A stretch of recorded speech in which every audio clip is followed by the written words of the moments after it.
Трансцендентті арман. Бір қызығы, арнайы дайындық курсында оқымаған, зейіні күшті бозбала бір оқыған кітабын бастан аяқ жаттап алады екен. Осы бір құбылысқа қатты таңданып, тереңірек зерттеп көрген едік, өте қызық фактіге тап болдық. Өскенде кім боласың деген сауалға бала, бай болам, бастық болам деп жауап берсе, Стив Джобс, Илон Маск, Билл Гейтс сынды тұлғалардың өмірінен алуға болады. Бұл аталған тұлғалар еш уақытта әлемдегі ең бай адам атануды армандаған емес. Трансцендентті арман. Балаға ең алдымен құндылық беру қажеттілігін, ол тіпті білімнен де маңызды екенін сан мәрте қайталадық. Балаға жастайынан берілген рухани құндылық қана оған даналықты артып, мән жүктеп, арманын ұштай алады. Көкірегі құндылыққа толған баланың қиялы ұшқыр келеді. Осының бір дәлелі ретінде жуырда танысқан бір жас ғалымның өмірінен мысал келтіре кетейік.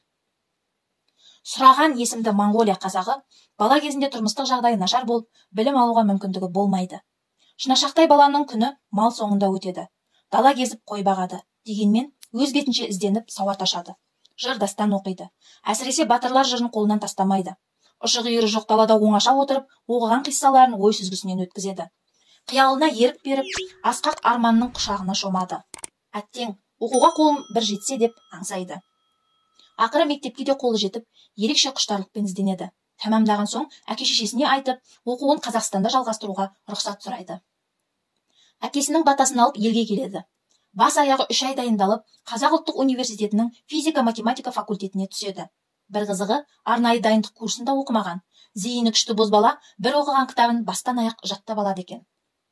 Екінші курста ғылыми жетекшісімен бірге ғылыми мақала жазып, онысы шетелдік беделді басылымда жарияланады. Оқуын тәмамдаған соң, ары қарай білім алу үшін Англияға аттанады. Ол жерде жүріп жариялаған ғылыми мақаласы физика-математика саласында әлемдегі ең беделді қауымдастықтың құрметіне ие болып, арнайы сыйлық алады. 2020 жылы Қазақстанның мемлекеттік сыйлығын алды. Қазір Назарбаев зияткерлік мектебінде ұстаздық етеді. Арманы әлі де аласармаған. Физика-математика есептерінің ақырғы мәнін ашуды армандаймын дейді. Біз әдейі дәл осы заман кейіпкерінің өмірін келтіріп отырмыз. Әйтпесе, тарих қойнауында мұндай мысал жетіп артылады. Күні кеше ғана қараңғы қазақ көгіне күн болып өрмелеген алаш зиялыларының қай-қайсысы да бала кезінде ертегі естіп, қисса тыңдап, жыр дастанмен сусындаған тұлғалар. Соның арқасында білімге құмар болған қайраткерлер. Павлодар облысында Баянауыл деген шағын аудан бар. Аудан деген аты болмаса, тұрғындарының саны 30 мыңға да жетпейді. Таңғаларлығы, осы ауданнан 13 академик шыққан. Бұл аудан тұрмақ қала мен облыс үшін үлкен көрсеткіш болар еді. Әрқайсысы әр саланың беткеұстар тұлғалары.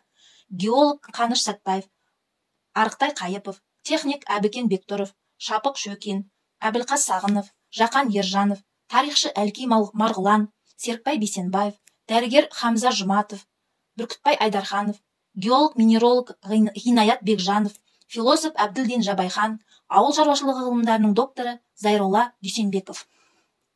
Осы бір құбылысқа қатты таңданып, тереңірек зерттеп көрген едік, өте қызық фактіге тап болдық. Бәрінің бала кездегі ұстазы бір адам болып шықты. Мәшһүр Жүсіп Көпейұлы.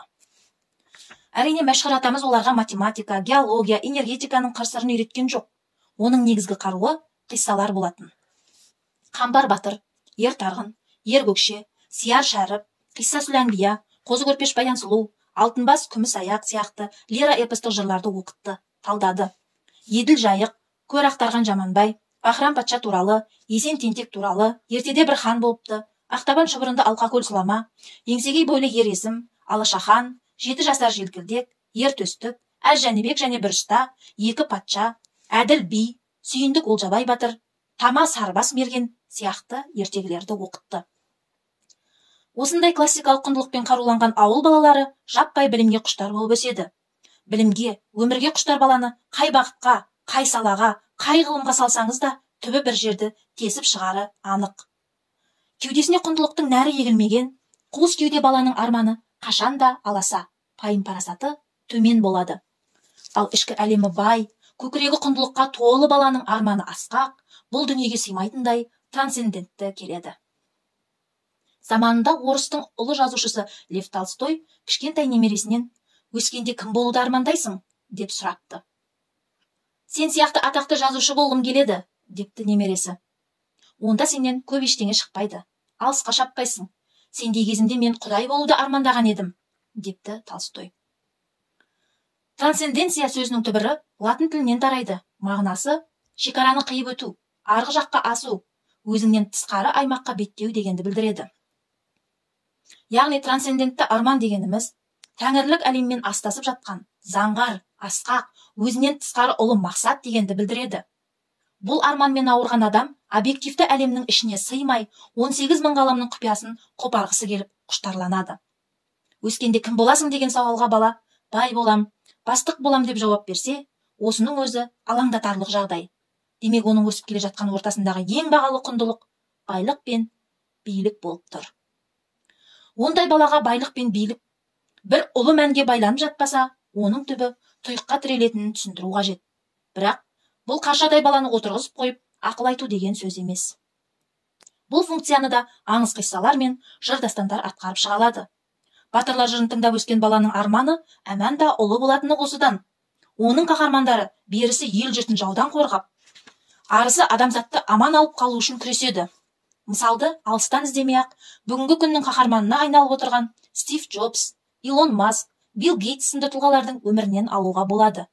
Олар да өз естеліктерінде бала кезден әжемнің ертегілерін естіп өстім, діни хикаяларды қызығып оқушы едім дегенді көп жазады.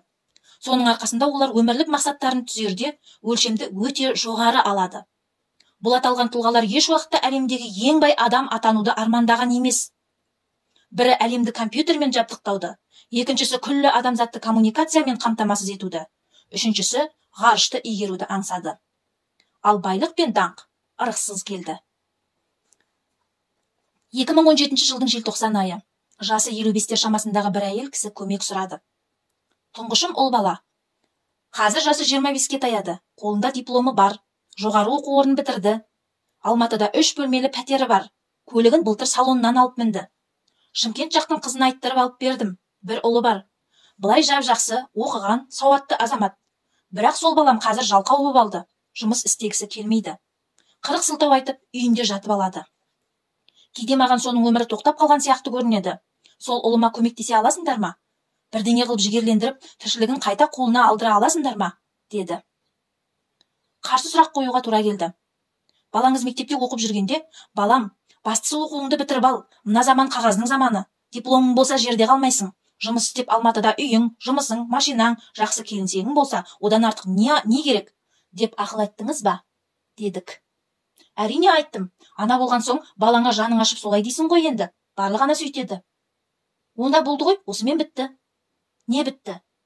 Ұлыңызға бұл өмірде бағындыратын межесін белгілеп берген екенсіз. Оқуын бітірді. Дипломын алды. Үйді шештіңіздер. Көлік мінді, үйленді. Сіз қалаған белесті 24 жасында толық бағындырыпты. Одан артық не тіршілік, қандай ерлік сұрап отырсыз? Дедік. Апайымыз сол кезде барып әңгіменің төркінін түсінді. Өлә, расау. Қарап тұрсам шынымен солай, Осыны қалай ойламағам?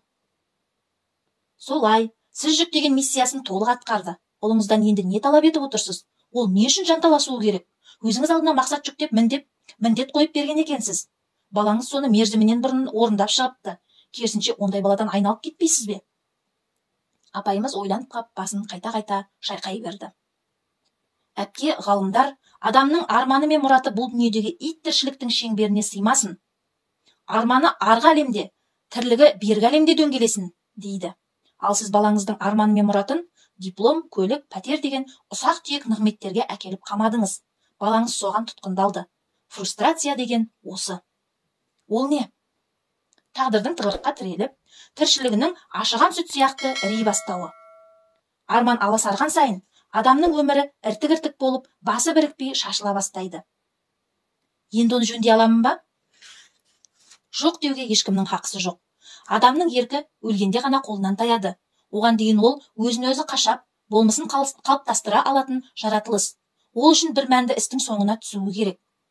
Қазақстанда проблема деген жетеді. Шарты сол, қолға алған ісі қара басының қамына ғана бағытталмауы керек.